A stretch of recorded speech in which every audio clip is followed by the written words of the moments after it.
इस कहानी की शुरुआत होती है टेररिस्ट के एक ग्रुप को दिखाते हुए, जिन्होंने बहुत सारे बच्चों को अगवा किया होता है। इस ग्रुप को चलाने वाले दो मेन लोग थे, जिनमें एक डॉक्टर थी जिसका नाम बीक था और उसके साथ उसका साथी। तभी इनके ग्रुप से एक 7 साल की बच्ची भाग जाती है। वो जंगलों की तरफ गई थी। ये लोग उसे बहुत तलाशते हैं पर वो इन्हें कहीं भी नहीं मिलती। वो बच्ची क्योंकि काफी जख्मी थी तो ये लोग ये सोच लेते हैं कि वो मर चुकी होगी, क्योंकि भला इतनी छोटी बच्ची इतना सारा जख्मी होने के साथ जिंदा कैसे रह सकती। खेत का मालिक अगली सुबह जब वहाँ आता है तो उस बच्ची को देख लेता है। उसे जख्मी देखकर वो उसे उठाकर अपने घर ले आती है और डॉक्टर से उसका इलाज करवाती है। डॉक्टर उन्हें बताती है कि ये ठीक है, इसकी हालत इतनी खराब नहीं है, तो बहुत जल्दी होश में आ जाएगी। तब ये सीन यहाँ से शिफ्ट होकर आता है 10 साल के बाद, जहाँ हम एक लड़की को देखते हैं जिसका नाम जायुन था। वो थोड़ी शरारती थी। एक दुकान से वो बहुत सारी बोरियां उठाकर अपने साथ ले जाती है। दुकान के मालिक को बताए बगैर। वो चालाक भी थी और समझदार भी, यहाँ तक कि बगैर लाइसेंस के वो गाड़ी चलाती थी। ये लड़की और कोई नहीं बल्कि शुरुआत वाली बच्ची है। खेतों के इस मालिक ने उसे गोद ले लिया था और अपनी बेटी उसको समझ लिया था। पढ़ाई में अच्छी होने के साथ साथ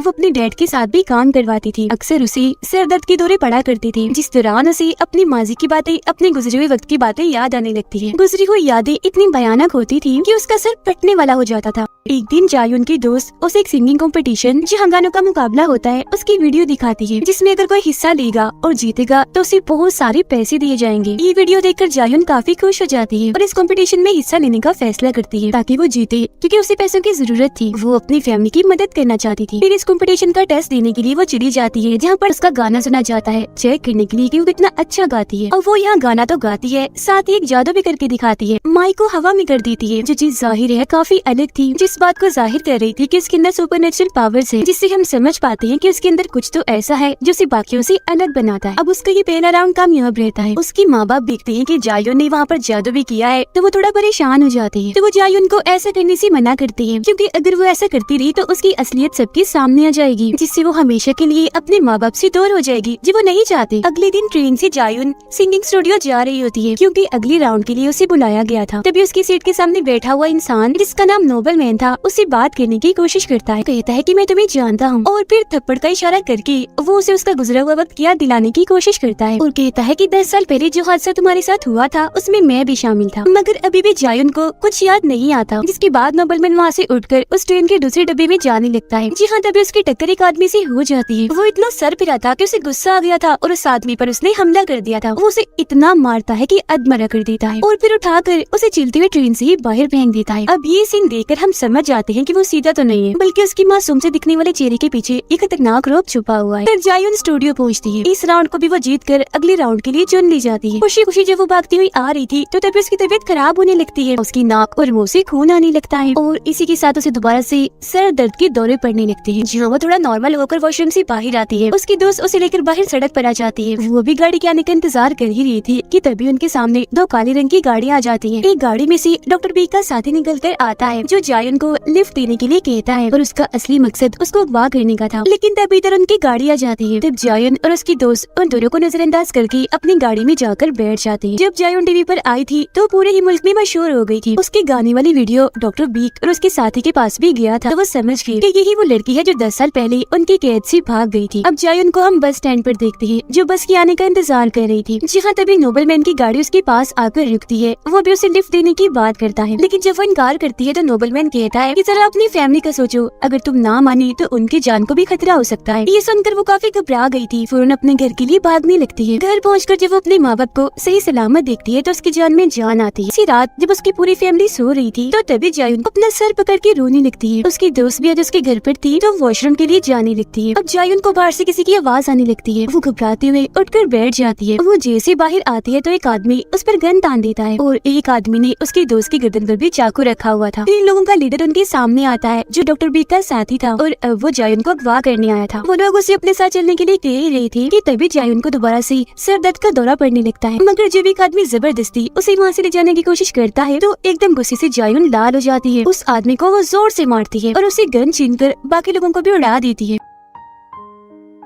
अब उसे यकीन नहीं आ रहा था खुद पर कि नॉर्मल होने के बावजूद भी मैंने ऐसा कैसे कर लिया। तभी यहाँ नोबलमैन और उसके साथी आ जाते हैं। वो उसे कहते हैं, मैंने तुम्हें कहा था ना कि मैं तुम्हें जानता हूँ, तुम इंसानों की तरह नॉर्मल नहीं हो बल्कि सबसे हट कर हो। यही वजह है कि मैं और वो लोग तुम्हारे पीछे पड़े हुए थे। अगर तुम मेरे साथ चली तो तुम्हारा ही फायदा है, तुम्हारी याददाश्त भी वापस आ जाएगी। जायुन चलने के लिए मान जाती है। वो उसे अपने साथ गाड़ी में बिठाकर एक रिसर्च लैब में लाते हैं जहाँ उसकी मुलाकात होती है डॉक्टर बीक से। डॉक्टर बीक जैसे जायुन को देखती है काफी खुश हो जाती है और कहती है कि मुझे लगा था तुम मर गई हो, लेकिन जब तुमने टीवी पर आकर वो जादू किया तो मुझे यकीन आ गया कि तुम वही हो और मेरी हिम्मत जो खत्म हो गई थी दोबारा से लौट आई। अभी भी उसे कुछ याद नहीं आ रहा था और उसके नाक और मुंह से फिर से खून आने लगता है। डॉक्टर बीक जो दूसरे कमरे में बैठकर उससे बातें कर रही थी हंसने लगती है और अपने डॉक्टर को उसे इंजेक्शन लगाने का कहती है। तब वो ऐसे ही करता है और उसे इंजेक्शन लगा देता है। यह डॉक्टर बीक उसे बताती है कि असल में तुम इंसान के रूप में विच हो, चुड़ैल हो और अब तुम्हें सब याद आ जाएगा। तुम्हें अपने गुजरे हुए वक्त और अपनी शक्तियों के बारे में भी पता चल जाएगा, इन्हें सुपर नेचुरल पावर्स के बारे में। लेकिन हाँ,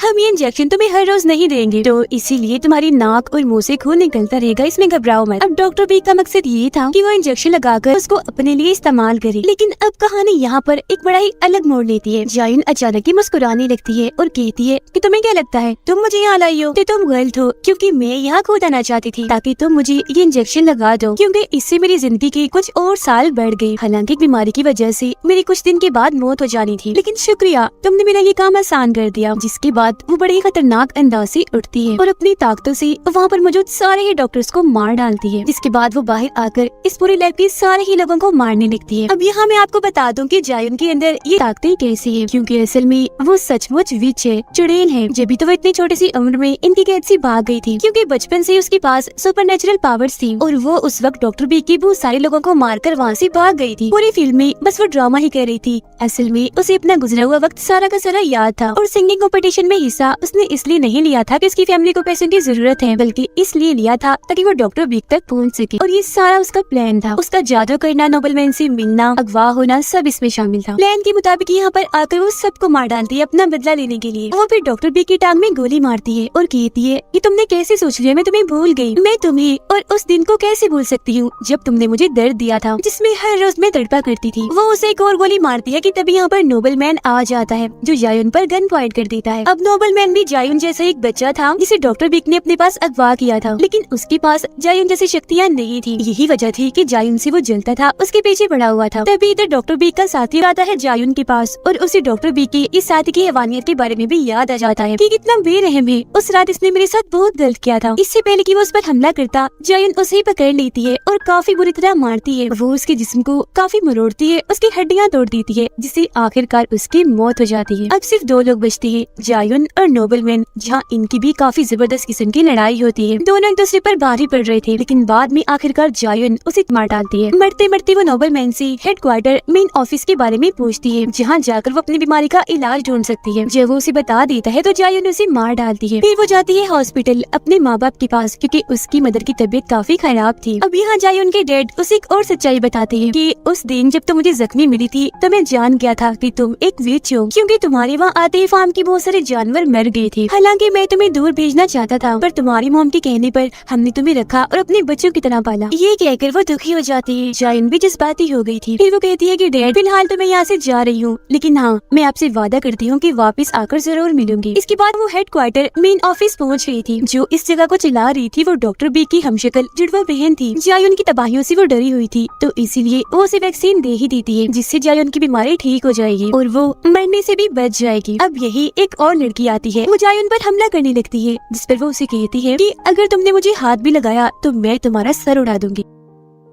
इसके बाद ये सीन यहाँ से शिफ्ट होकर आता है एक छोटी बच्ची पर, जो जायुन जैसी ही दिख रही थी और खून में लथपथ थी। वो एक अनजान जगह पे खड़ी हुई थी। यहीं पर हम बहुत सारे मरे हुए जानवरों को देखते हैं, जिन्हें और किसी ने नहीं बल्कि इसी बच्ची ने मारा था। तो यहाँ हम समझ पाते हैं कि ये भी विच है और इसके पास भी सुपर नेचुरल पावर्स हैं। ये पहले इंसान ही थी, जिसके बाद पहले इसे म्यूटेंट बनाया, फिर इसमें कुछ तब्दीलियां करके विच बना दिया गया। इस बच्चे को सभी आर्क 1 के नाम से जानते हैं। यही आर्क 1 को अपनी मोम की आवाजें आने लगती है, जो कि उसे बुला रही थी। वो भी वहाँ खड़ी ही थी कि तभी एक डॉग आकर अचानक से उस पर हमला कर देता है। जिसके बाद ये सीन यहाँ पर कट हो जाता है और हम कुछ वक्त पहले की कहानी देखते हैं, जहाँ हम एक बस में दो स्कूल की लड़कियों को देखते हैं। हेडफोन वाली लड़की अपनी दोस्त को कहती है कि मैं प्रेग्नेंट हूँ, यानी कि मैं माँ बनने वाली हूँ, पर हाँ तुम ये बात किसी को भी मत बताना, राज रखना। ड्राइवर एक अनजान सड़क पर गाड़ी को मोड़ लेता है। तभी कुछ मास्क पहने हुए लोग बस के अंदर घुस आए थे और उन्होंने हर तरफ जहरीली गैस फैला दी थी, जिससे उस प्रेग्नेंट लड़की समेत सारे ही लोग बेहोश हो जाते हैं। मास्क पहने लोग उस लड़की को उठाकर अपने साथ ले जाते हैं और जब उसे होश आती है तो वो खुद को डॉक्टर बी के सामने पाती है। यहाँ पर खबरों में इस लड़की की बस के बारे में बताया जा रहा था कि बस ही खाई में गिर गई है, जिस वजह से इसमें मौजूद सारे के सारे लोग मारे गए हैं। ये देखकर उस लड़की को काफी दुख होता है। वो फिर डॉक्टर बिग से पूछती है कि आखिर मैं यहाँ पर क्यों हूँ और मैं माँ बनने वाली हूँ, तो प्लीज मुझे यहाँ से जाने दिया जाए। जिस उनका डॉक्टर भी कहती है कि हाँ मैं जानती हूँ तुम माँ बनने वाली हो, और वो भी एक नहीं दो बच्चों की, यानी जुड़वा बच्चों की, और उन बच्चों को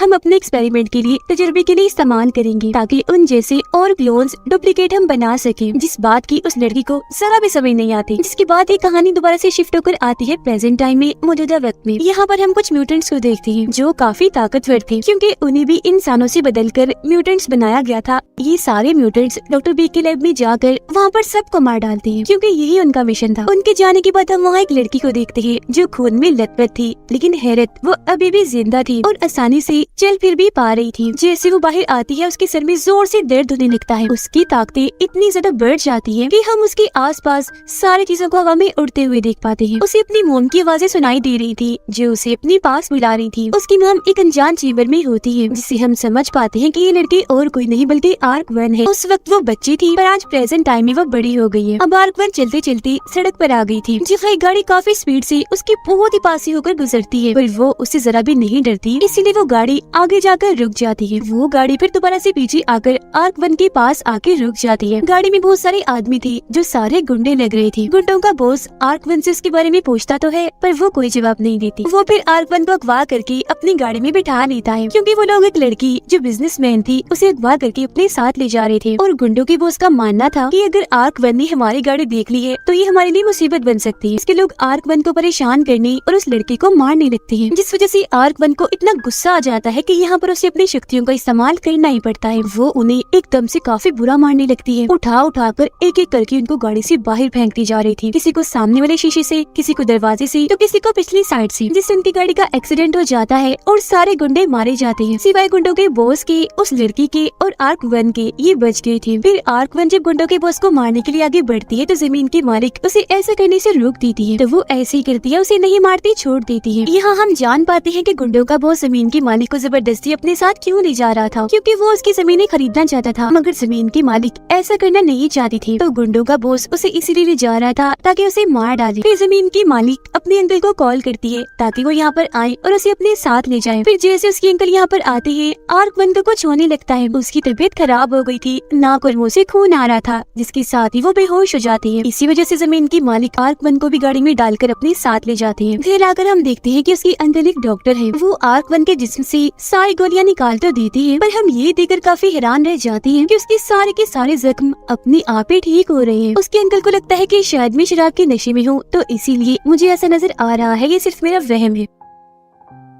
इसके बाद हम एक सोल्जर, एक फौजी लड़की को देखते हैं जो खून में लथपथ थी और उसके पास बहुत सारी लाशें पड़ी हुई थी, क्योंकि उसने एक रिसर्च लैब में घुसकर बहुत सारे म्यूटेंट्स को मार दिया होता है। यहाँ सोल्जर लड़की के साथ उसका साथी भी था। उनकी बातों से हम समझ पाते हैं कि ये दोनों भी डॉक्टर बी के लिए ही काम करते हैं और डॉक्टर बी के ही कहने पर इन्होंने बहुत सारे म्यूटेंट्स को मार दिया। इस सोल्जर लड़की को देखते हैं जो अपने हाथों से ही अपने जिस्म में घुसी गोली को निकाल रही थी। उसका जिस्म अचानक ही बदलने लगता है, जिससे हम समझ पाते हैं कि वो खुद भी एक म्यूटेंट है, उसका साथी भी म्यूटेंट ही है। इसी वजह से उसके सारे जख्म अपने आप ही ठीक होते जा रहे थे। डॉक्टर बिग से मिलने जाती है। वो उसे हुक्म देती है कि कैसे भी करके आर्क-1 को ढूंढो और उसे मार डालो, क्योंकि वो भाग चुकी है और वो तुम्हारी ही तरह एक खतरनाक म्यूटेंट है। फिर सोल्जर लड़की को एक डिवाइस देती है जिसकी मदद से वो आर्क-1 को ढूंढेगी, क्योंकि इन्होंने आर्क-1 के जिस्म में एक चिप लगाई हुई है ताकि ये उसे ट्रैक कर सके, ढूंढ सके। सोल्जर लड़की और उसका साथी जो वहाँ से जा रही थी, उन्हें महसूस होता है जैसे उनका कोई पीछा कर रहा है। तब सोल्जर का साथी गाड़ी रोककर उन लोगों से लड़ने लगता है। वो इस पर अपना काफी भारी हथियार फेंकते हैं, पर ये बड़ी आसानी से सिर्फ अपने हाथ से उसे रोक लेता है। पेड़ों पर चढ़ चढ़ कर उन्हें मार रहा था और पेड़ तो टूटते ही जा रही थी। वो फिर उनकी डिवाइस की मदद से ही उन्हें उठा कर काफी दूर मारता है। उन्हें खत्म करने के बाद सोल्जर लड़की अपने साथी को कहती है कि ये काम जरूर हमारे पुराने साथी म्यूटेंट्स के लीडर का है, जिसके लिए 10 साल पहले मैं काम करती थी। तो इसीलिए वो खुद अपने बॉस म्यूटेंट्स के लीडर से मिलने जाती है और उनकी बातों से हमें पता चलता है कि ये सोल्जर लड़की और कोई नहीं बल्कि जायुन है।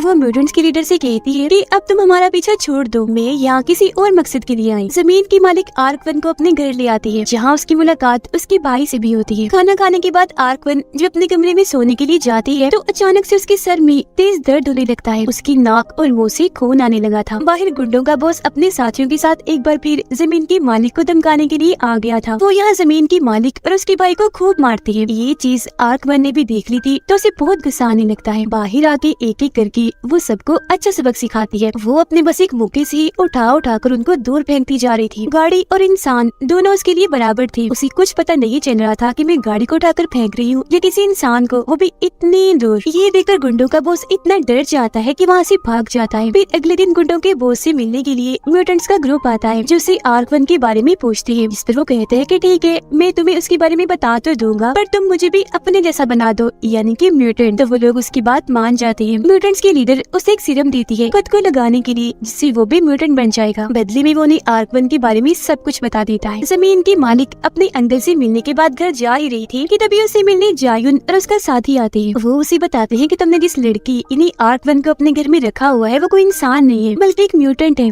एक विच है। वो जमीन की मालिक को धमकी देती है कि तुम उसे हमारे हवाले कर दो, वरना हम तुम्हारे भाई को मार देंगे। अपने भाई की जान बचाने के लिए उसे मानना ही पड़ता है। अब प्लान के मुताबिक जायुन ने उसे कहा था कि रात होते ही अपने भाई को लेकर घर से निकल जाना, जिसके बाद हम तुम्हारे घर आएंगे और आर्क-1 को पकड़ लेंगे। लेकिन जब जमीन की मालिक घर पहुंचती है तो अपना इरादा बदल लेती है। आर्क-1 को वो वहाँ से जाने का इशारा करती है। तभी इधर गुंडों का बॉस आ जाता है, जो जमीन की मालिक को गोली मार देता है। उसका भाई आर्क-1 को यहाँ से भागने का रास्ता दिखाकर खुद अपनी बहन को बचाने के लिए वापस चला जाता है। जमीन की मालिक ने जायुन की बात नहीं मानी थी, इसलिए उसे गुस्सा आ गया था और एक मिसाइल से जमीन की मालिक के घर को उड़ा देती है, ताकि इस मिसाइल के हमले से आर्क-1 मारी जाए। लेकिन वो तो पहले ही वहाँ से निकल चुकी थी। गुंडों का बॉस जैसे ही जमीन की मालिक के भाई को मारने वाला होता है कि तभी यहाँ पर जायुन और उसका साथी आकर उसे बचा लेते हैं। जायुन के आदमी से म्यूटेंट ग्रुप की लड़की लड़ने लगती है और उसे जान से मार डालती है, क्योंकि ये म्यूटेंट्स भी गुंडों के बॉस के साथ यहाँ पर आए थे। एक तरफ जायुन म्यूटेंट्स के बॉस से लड़ती है, जबकि उसका साथी बाकी म्यूटेंट्स को मार रहा था। पर म्यूटेंट्स का वो ग्रुप इन दोनों पर भारी पड़ रहा था। वो जायुन और उसके साथी को बहुत मारते हैं। वो काफी जख्मी हो गए थे, उनकी हालत से लग रहा था कि वो मर जाएंगे। आर्क-1 जो कि मिसाइल से बेहोश हो गई थी, उसे होश आती है। वो वापस आती है। हम उसके सुपरनेचुरल पावर्स को देख पाते हैं, क्योंकि आसपास की सारी चीजें हवा में उड़ने लगी थी और एक ही झटके में वो 3 म्यूटेंट्स को बड़ी आसानी से मार गिराती है। म्यूटेंट्स के लीडर अब चुपके